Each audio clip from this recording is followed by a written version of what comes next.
जिधर देखो बाबर आजम बाबर आजम बाबर आजम, यानी कि बाबर आजम का नाम गूंजते हुए दिखाई दे रहा है। आखिर इसके पीछे रीजन क्या है? क्योंकि बाबर आजम ने क्रिकेट में बहुत कम अरसे में इतनी ज्यादा अचीवमेंट हासिल कर ली है, जो बड़े बड़े क्रिकेटर जो हैं उनको यहां तक पहुंचने के लिए बहुत समय लगा था। वेल्स कौमी टीम के व्हाइट बॉल के कप्तान बाबर आजम ने डोमेस्टिक क्रिकेट में भारतीय टीम के मायानाज बैटर विराट कोहली का रिकॉर्ड तोड़ दिया।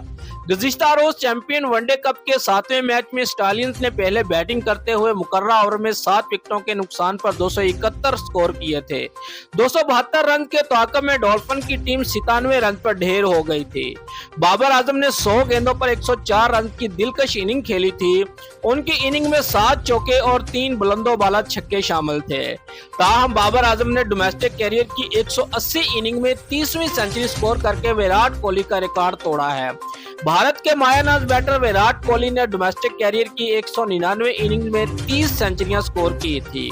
दूसरे नंबर पर जनूबी अफ्रीका के साबिक बैटर हाशिम आमला है, जिन्होंने यह इजाज हासिल करने के लिए 225 इनिंग का सहारा लिया। न्यूजीलैंड के मार्टिन गप्टिल ने डोमेस्टिक की 259 इनिंग में 30 सेंचुरियां स्कोर की थी। भारत के साबिक ओपनर शिखर धवन ने यह इजाज हासिल करने के लिए 262 इनिंग खेली थी, जबकि सचिन तेंदुलकर और रोहित शर्मा ने बलतरतीब 267 और 275 इनिंग में 30 सेंचुरियां स्कोर की थी। दोस्तों, अगर आपको हमारी ये वीडियो अच्छी लगी है तो लाइक और कमेंट जरूर करें और हमारे चैनल को सब्सक्राइब करना मत भूलिए। शुक्रिया।